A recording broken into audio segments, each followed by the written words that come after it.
The First Minister faced a grilling on BBC as he was questioned on why the SNP costed their manifesto on getting back into the European Union when this won't happen.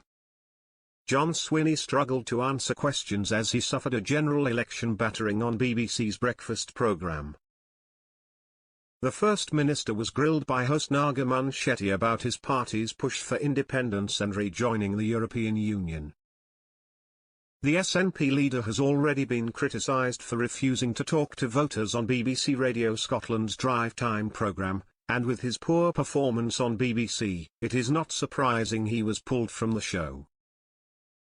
His manifesto promises were scrutinised by Ms Munchetty as he was challenged on why he thought Scots wanted to break up the UK, and also join the trading bloc after Brexit.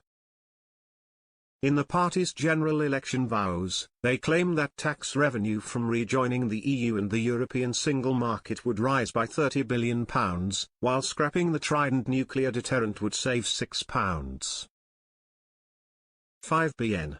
They also insist that they will trigger discussions about a second independence referendum if they win most seats in Scotland. Ms Munchetty challenged Mr Swinney on why he included costings based on reversing Brexit if there was no chance of this happening, as it has been ruled out by both the Tories and Labour. She said, obviously when you pitch for independence, the next stage of that would be to rejoin the European Union, and I'm looking at your manifesto, many of your pledges in the manifesto are costed as a return to the European Union. And none of the main Westminster parties plan to rejoin the EU. So what is the point in costing it with a return to the EU? That's false accounting, isn't it? Mr Swinney responded that the figures related to the end of the next parliamentary term and that it was necessary to address the hard realities of Brexit.